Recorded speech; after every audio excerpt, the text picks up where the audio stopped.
everyone. I'm Richard Keck, and this is All Things Fantasy Football. And today we're going to talk about the DRF Dynasty Fantasy Football League, the Playoff Preview Edition. 14 weeks are in the books, and here we are ready to start the playoffs. This particular league has 7 of its 14 members make the playoffs, which means 1 bye and 3 play-in games. Same thing goes for the losers bracket, where the 8th best team in the league that did make the playoffs will get the bye in the losers portion of the bracket, and they will also have 3 play-in games. The playoff or the draft pick position for the bottom 7 is already established, so the games will not have any effect on their draft pick position. So it's game on in the losers bracket. The winner's bracket is determined by the order of finish. So everybody's gunning for that championship, and let's get it started with the playoff or the losers bracket. We're not going to spend a total amount of time on them because, after all, they're not winners. So we're not going to spend a lot of time on them. Let's start off right away with the team that's on the bye. It's Paxy's River Rats team, a team that early on just struggled to get a win. I talked with Noel Edlinger earlier in the season about this franchise, and he thought he'd make a playoff run, and he did, indeed. He's got a roster that definitely is playoff worthy. Just those early season losses were a little too much to overcome. Definitely is going to be one of the favorites to win the losers bracket. He's got a roster that includes Melvin Gordon, who's all of a sudden getting hot. Nick Chubb at the running back position. You got Stephon Diggs, Mike Evans, Darnell Mooney, Devonta Smith at wide receiver, Noah Fant, Gesicki at tight end, and you got Stafford at quarterback. So the team is definitely one that is playoff worthy. Just didn't get them early wins, and it cost them in the end. So that's the team that gets the bye. They will be the number 1 seed in the lower half of the bracket. The first matchup that the River Rats will be waiting for, the 4-5 winner, which will be between Stop Order and Here Goes Nothing. Both those teams had some issues throughout the season. Here Goes Nothing comes in at 3-11. Stop Order also comes in at 3-11. So both of them are going to have nice early draft picks. Just couldn't get anything rolling, and sometimes it just works out that way.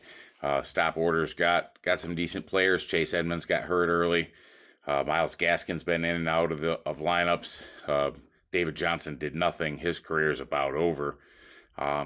Jarvis Landry got hurt. Tyler Lockett went as Russell Wilson went. So Stop Order just had some up and down players, but he's got some players that he can build around. So get some draft picks, build around those players, and I definitely could see a turnaround next year. As for as for Silliman's team, Here Goes Nothing. Matt Ryan is hitting that age where it's about time. He's getting up there. He's got Carson Wentz and Goff, so he's got a couple of younger guys in there. Nothing at the running back position at all. Just absolutely nothing. The best one on the roster is Zach Moss. A couple of years ago, when the big boom of 2020 hit, the big class, Silliman had 2 picks in that first round, Zach Moss and Ronald Jones. And as we all know, so far to date, both those are swing and miss. He does have Terry McLaurin, which is a nice piece to build around. Cortland Sutton's not bad either. Jacoby Myers is decent. Even Brandon Cooks, he's not done yet. So got some receivers to build on. Got to get a running back. Got a couple quarterbacks. I could see team in the future making a run. But for this week, not having any running back at all, I just see a Bond and Stop Order taking care of Here Goes Nothing in this round, going on to meet Paxy in the next round. The next matchup is the Motorboaters and Show Me the Money. Barton did a complete turnaround from the team he inherited when he picked it up at the beginning of the year. Finished 6-8 and just missed out on a playoff spot. Came down to there near the end, one of the last weeks. He scored quite a bit of points. He's definitely got a roster worth building around. He's one of the favorites to come out of this losers bracket. Gets a nice matchup with the Motorboaters this week, who are really struggling. A lot of it had to do with injuries. You name them, they got hurt. Dobbins, Gus Edwards, Etienne, Charles Barkley, Saquon Barkley, um, just everyone on this franchise. Allen Robinson missed time. Sammy Watkins missed time. It just wasn't a good year for injuries. Does have nice pieces. Calvin Ridley, who did whatever Calvin Ridley did. We're still uncertain on that. But he's got Pat Freiermuth. Turns out he's a really good tight end, which is perfect about the time Evan Ingram is starting to not do anything anymore. Zach Ertz is getting up there a little late in age. He replaced that position. Nicely done there. Dak Prescott still got some years in him there, and all these running backs are all coming back next year. So Garrett definitely could be a contender next year. This year, not so much. Expect him to go down swinging, but it's probably going to be Barton taking it on to the next round here. The other game is between the 3 and the 6. We got Straight Out of Tomlin and Hung Like Hernandez. As we've stated on multiple videos, Wiggy has all his eggs in one basket, and that's the 2023 basket. Looks like a good basket to be in. In the meantime, the starting lineup is laughable, and he knows that, and it's nothing against him. When probably right now the Rex Burkhead might be your best starting option. You don't even have a decent quarterback. So this game will likely not be close. Straight Out of Tomlin could probably start 2 players and win this game and move on to the next round. Najee Harris being one of those players. And it would definitely be James Conner if James Conner plays. I did hear a rumor that he was injured and getting an MRI. But the combination there of Conner and Najee Harris is definitely a good building block for Tomlin to build his team around. Doesn't have a lot of draft picks. Does have a couple, in this league compared to some of the other leagues he's in, but definitely got a couple pieces that you can build around. Preferably those that are not Pittsburgh Steelers. As shown throughout the few years here, it's not a winnable formula. So maybe try to branch out a little bit. Maybe take a Packer or a Viking or something like that. Something a little different. Step outside of your comfort zone. But for this week, I see Straight Out of Tomlin advancing to face the Barton in the next round in the Show Me the Money. Going forward from there, easy prediction would be to say Show Me the Money and River Rats meet in the final game. That would be probably the best matchup, and both teams have a shot at winning that. But we play the games for a reason, so I guess we'll cross that bridge when we come to it. Moving on to the winners bracket, we're going to talk about first off the number 1 overall seed who gets that bye, and that's Chaos. And Farrell lost Derrick Henry 5-6 weeks into the year. We all thought he was done, and that was absolutely not the case. He lost his very first game and has not lost since. Comes in at 13-1, and he has a very nice roster, very dangerous roster. Ends up the highest scoring team in the league, best record in the league. There is no doubt that he is the team to beat. Aaron Rodgers or Justin Herbert, you take your pick on which one you want to start. Based on matchups, still got Austin Eckler, still got Antonio Gibson. Sony Michel's been coming on. So he's got a nice stable of running backs. Wide receiver, if Thielen can come back, that would be really nice because Thielen was just starting to hit his groove. But he does have, Chase Claypool, Deebo Samuel, who's been on fire. I expect Deebo to come back this week, so that'll be nice for Farrell. Mike Williams started off really hot at the beginning of the year, cooled off a little bit, starting to hit stride a little bit. Still getting a lot of catches, and with COVID running around, Chargers need everybody they can get to throw to. So, he's definitely got a lot of options. So, barring injuries, got a great team. The team to beat in the week, but he gets that bye that first week.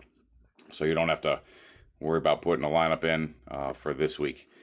You get to await the winner of the 4-5 game, which is kind of a shame that, I really wished Edlinger would have been the 1 seed because I'd much rather play him in the second round should I get that opportunity. The 4-5 game is between myself and Peterman, and we had a shootout the first time we played. Peterman's team comes out of nowhere. Nobody thought it had a chance in hell of doing anything, and he ends up 9-5. Had a fantastic season, and definitely not looking past my opponent this week because I could easily be a first round casualty. Peterman starts Tom Brady, who's just having another phenomenal year. Yeah, it seems that guy just never ages.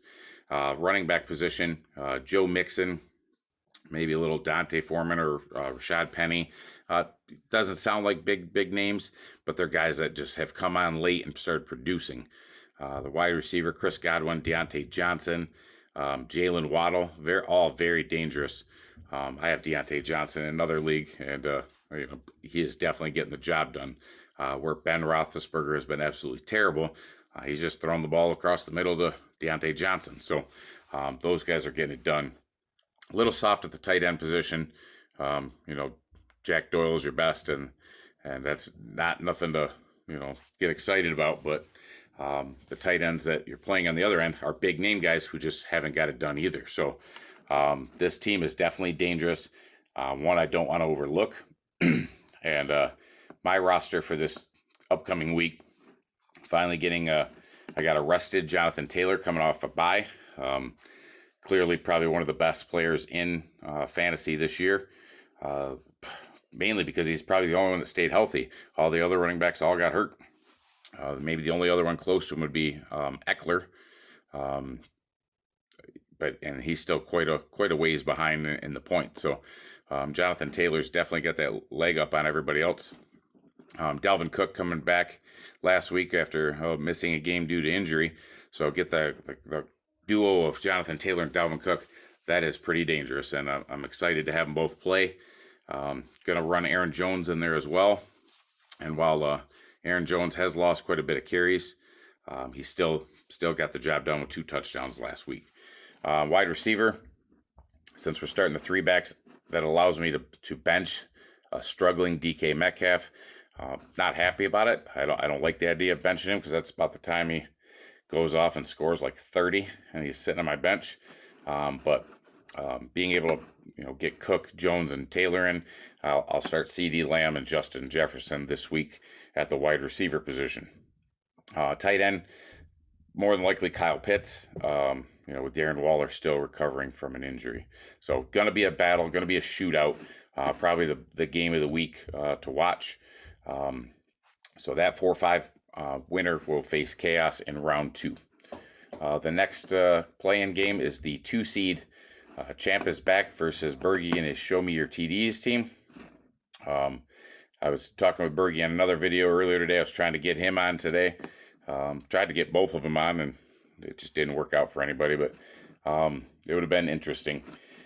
Champ is back, getting Mahomes, which is, Mahomes is very deadly. But, if you look all the way back to week 7, he had 50 points in week 10. He scored 26 this week against the Raiders.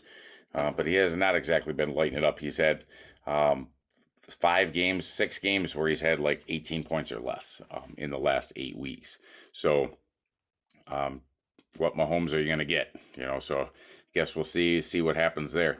And as Mahomes goes, so does the rest of the Champs lineup, as he has Travis Kelce, who is having a very good year, but for the first time in the longest time is not the tight end 1 anymore. The tight end 1 at this point is Mark Andrews. So, Kelce's had that down year, down for him being number 2. So, he's definitely still got a lot in the tank there. Tyreek Hill's also on this roster. And so, as Mahomes goes, those 2 will go also. But to go with Tyreek Hill, you got Jamar Chase, Devontae Adams. And then at the running back position, starting Fournette, Clyde Edwards-Helaire, or Damian Harris, any combo of those 3. So Edlinger's got a team that's definitely going to be tough to beat. Bergie's going to have his hands full, and he knows that. But, hey, you're in the playoffs, and you never know what's going to happen. Catch somebody on their down week, and that's the best you can hope for is catch them on the down week. And as for Bergie's team, going up against the Champ this week, he knows he's got his hands full, as I stated. But once you get here, you just got to roll with it and take whatever, put your best lineup on, cross your fingers, and hope you're doing okay. He's got Josh Allen rolling at quarterback. Heard Josh Allen was in a walking boot after the game. Should that, linger into playoff time, he's definitely going to have to try to maybe pick up Mitch Trubisky and try to ride with that guy. Running back wise, Josh Jacobs, Dave Montgomery, Miles Sanders. All likelihood, probably going to use all three. It's got Michael Gallup, and Devontae Parker, Hunter Renfrow. Probably going to go with Renfrow and Gallup. That's what he seems to have been gone with lately. He's got Julio Jones on the team, but I mean, who's trusting Julio Jones this year? Been absolutely terrible. The move to Tennessee hasn't worked out quite like he'd hoped. Tight end got Dawson Knox, but again, Josh Allen's injured. How good is Dawson Knox going to be? Bergey's got probably the biggest injured reserve list I've ever seen, considering you're only supposed to have like 5 guys on the injured reserve. But definitely a beat up year for him, and yet he still found a way to make the playoffs. Am I going to go out on a limb and say that he's going to beat Edlinger?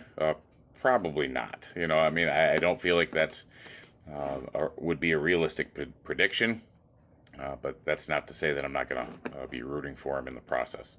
The second play-in game there would be between Belichick and Motor City, and Belichick started out the year kind of slow, had a nice stretch where he had some easier opponents to play. Has done it all without Christian McCaffrey and without Michael Thomas, which is kind of amazing. He's still able to hang in there. But a couple draft picks helped him out, getting Elijah Mitchell. And Elijah Mitchell has done his thing, and clearly is the running back the 49ers are going to use out of the 2 that they drafted. Has Mike Davis that he can use. He also has Cordarrelle Patterson, so he's got both or either or if he needs be. Got Kadarius Toney if he's able to play, coming off COVID. Gabriel Davis is starting to get hot, and then Cooper Kupp has been phenomenal. Cooper Kupp has literally carried this team at points and made it so that he had a realistic shot to make the playoffs. Will Fuller has been invisible for the year. I think he played 1 game in total for the Dolphins. Looks like he played 2. Other than that, he's been off, and right now he's off with a finger injury, so he needs to toughen up and get back on the field. But he definitely has a team that could cause some damage, and when you're running up against a Motor City team who's also damaged. Motor City has had its share of injuries. Lamar Jackson now is in doubt. That leaves you with rolling with Tyler Heineke or Mac Jones. Ezekiel Elliott has been for Ezekiel Elliott been not so good. For a running back that you can start each week, he's still definitely playable. Darrell Henderson is COVID list. Who knows if he's going to be ready to go? Tony Pollard's been questionable. You got Alvin Kamara, which is definitely going to be the backbone of your running game this week. Wide receiver DeAndre Hopkins played. Hasn't been phenomenal. I mean, is the cliff coming where you're going to drop right off the cliff, or is it just recovering from those nagging injuries? Kenny Galladay's been horrendous. You got Odell Beckham, who's now on the COVID list. Keenan Allen's still been a stud. So you got some players. Mark Andrews, your tight end 1. He's the number 1 tight end for the year so far to this date. Dallas Goedert, if you need to run 2 of them. So LeBron's got a roster that can definitely give Belichick some fits. It's just going to be a matter of who has the most players left in the end to be able to get those guys on there. Am I going to go on a limb and say that either one of these teams are going to beat the champ to stop them from going to the title game? Probably not. I don't like saying that, even though I really want one of them to. Anybody but Edlinger. That's the theme for the day. The winner of me and Peterman playing Farrell, going to be a shootout. So week 16 is definitely going to have some fireworks for us. That is all I got for this week. We'll talk more next week about the next round of the playoffs that happens in week 16. Coming along with this video, I'm going to put up some polls in our Facebook Messenger to vote for Rookie of the Year and the MVP. Remember to send your top 3 in order, rank them 1, 2, 3. Send them to me in a private message, so I can keep a tally of the the votes and stuff to award the proper player. And other than that, maybe I can get one of you lames to come and do a video with me next week. So far, Edlinger is the only one to step up when everybody said, "Oh, I'll do it." Yeah, let's get somebody on here. It's a lot more fun when there's somebody on here. It's a lot easier when you're talking to somebody and not talking to yourself. So let's get on and make a couple videos. It literally took like 25 minutes. So have a good day, guys. Good luck in the playoffs. And for myself, Richard Keck, all things fantasy football, have a good day.